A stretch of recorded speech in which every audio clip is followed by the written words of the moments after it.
makan. Apa aja masuk. Es cendol ada, lontong, gorengan, korma, semuanya masuk.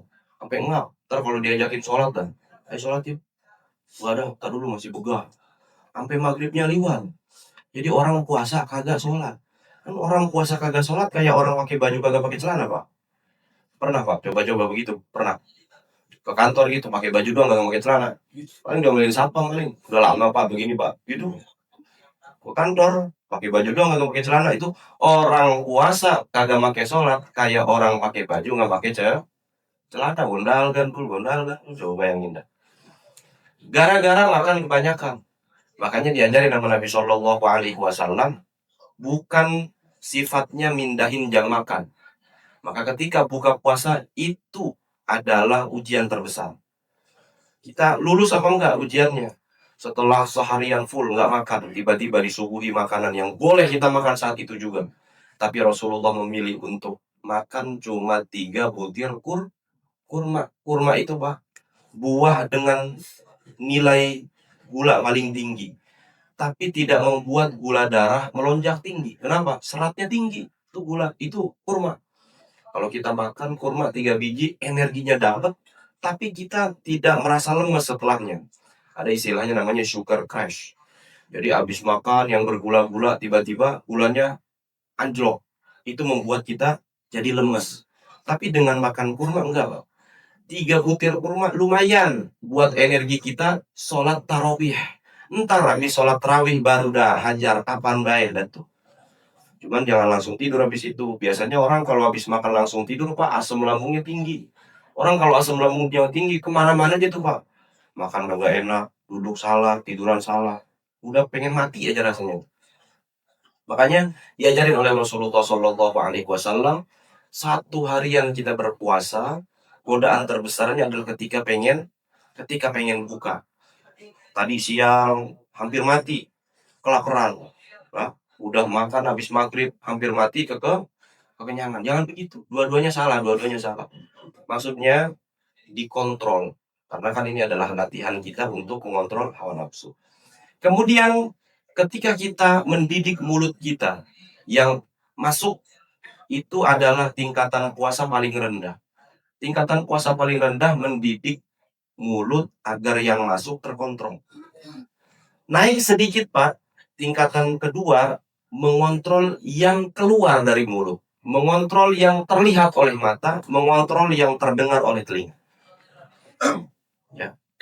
Biasa, Pak, orang kalau lapar di jalan tuh bawaannya sengit aja, sengit, tahu sengit.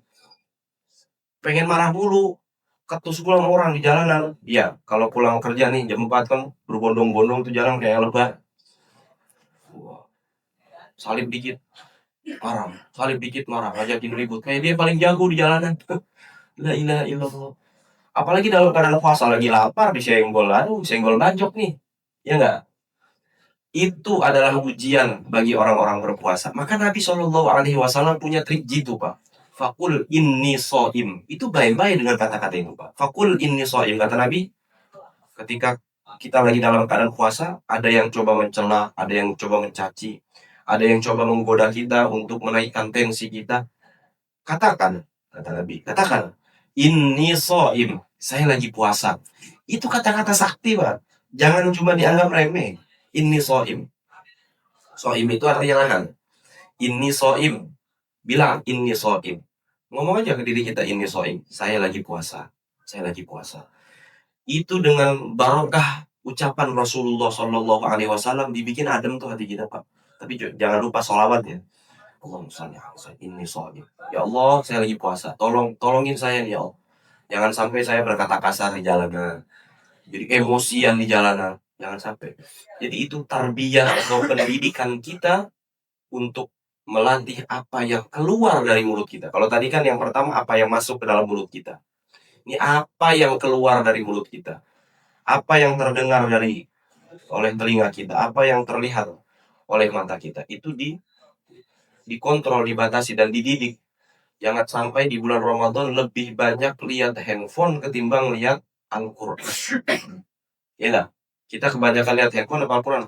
Pak, lihat handphone Pak Ustaz, cuma lihat handphonenya lihat Al-Quran. Alhamdulillah. Jadi ulama-ulama kita dulu Pak, ketika masuk Ramadan semua kitabnya ditutup. Ketika masuk Ramadan semua kitabnya ditutup. Imam Syafi'i sebegitunya Imam Madhab, Imam Ahmad bin Hambal, Imam Nu'man ibn Thabit, Imam Hanafi, Imam Malik ibn Anas, sebegitunya para imam-imam madhab punya kitab-kitab sendiri, dia nulis sendiri kitabnya, ngajarin kepada orang-orang banyak, para murid-muridnya. Kalau Ramadan semua kitabnya ditutup Pak, ditutup. Fikih nggak ada, tauhid nggak ada. Yang saya baca adalah Al-Qur'an. Sama sekali Pak Ustadz yang ngajar, tapi nggak seintens biasanya. Kalau biasanya dari subuh ke duha, di zuhur ngajar lagi, habis asar ngajar lagi, habis isya ngajar lagi. Ini enggak, cuman beberapa kali aja ngajar sehari, paling sekali 2 kali. Habis itu sisanya baca Quran. Sisanya baca Quran. Imam Syafi'i sebulan itu hatam 2 kali. Kecil amat Pak Ustadz, hatam 2 kali. Nah beda. Cara baca Imam Syafi'i sama kita beda. Imam Syafi'i barangkali baca satu surat Qul huwallahu ahad dengan kita Qul huwallahu ahad, beratan Imam Syafi'i timbangannya, timbangan pahalanya. Sebab apa? Beliau mah ikhlas, beliau mengerti, ya kan? Jadi Imam Syafi'i baca Quran sebulan hatamnya 2 kali. Imam Ahmad bin Hambal sebulan bisa 3 kali hatam. Coba bayangin Pak, hatam Quran itu kita pernah nggak? Kita istilahnya tuh kalau di dalam isi bensin tuh fuel to fuel atau full to full. Dari mulai kita baca dari awal tahun misalkan Al-Quran, kapan kita terakhir sampai ke Qul a'udzu birabbin nas? Lama, lama. Beda dengan para ulama-ulama kita yang memang interaksi dengan Qurannya dijaga, karena ini adalah bulan Al-Quran. Jadi itu adalah salah satu cara untuk mendidik apa yang keluar dari mulut kita, apa yang kita lihat dengan mata, dan apa yang kita dengarkan dengan telinga. Di bulan Ramadan sedikit-sedikitin yang namanya melihat selain Al-Quran, sedikit-sedikitin memperdengarkan sesuatu yang tidak layak selain memperdengarkan Al-Quran. Jadi yang biasa dengerin musik-musik itu ya jangan dulu. Di bulan Ramadan skip dulu, biar apa? Biar hati kita lembut lunak. Ini kan Ramadan ini dikucurin rahmat benar-benar sama Allah Subhanahu wa taala. Biar kita keluar dari bulan Ramadan jadi pribadi yang luar biasa. Saya sering sampaikan di mimbar mulia ini bahwa ada istilahnya kepompongisasi, Pak. Jadi sesuatu makhluk hidup itu kalau mau berubah, dia kudu masuk ke dalam fase kepompong. Ular yang tadinya menjijikan Pak, hama bagi para petani, itu jadi satu entitas yang luar biasa bermanfaat. Bahkan membantu penyerbukan, membantu perkawinan antara satu tanaman dengan tanaman lain. Jadinya namanya kupu, kupu kagak pakai malam, kupu-kupu doang. Kupu-kupu, tadinya ulat tuh Pak, makanin daun. Petani sampai bikin satu satu apa namanya satu cairan yang disebut sebagai pestisida untuk menghalau itu ulat-ulat jangan makanin nih tanaman gua karena dianggap merugikan, namanya hama. Tapi lihat ulat, kalau dia masuk ke dalam satu fase namanya kepompong, di dalam kepompong tuh dia nggak makan Pak. Puasa dia. Di dalam kepompong tuh dia nggak makan, puasa dia. Nggak makan, nggak minum, nggak kawin, puasa tuh dia tuh. Beberapa lama mungkin berubah. Yang tadinya jalan pakai perut, jalan pakai sayap. Yang tadinya makanin daun, membantu tumbuhan-tumbuhan lain untuk berproduksi. Itu namanya kepompongisasi. Sama kayak kita. Cuman ingat, namanya kepompong nggak semuanya berhasil. Ada kepompong yang gagal. Ketika dia menggantung di pohon, jatuh ke tanah. Berubah lagi jadi ulat, Pak. Bahkan lebih menjijikan ulatnya.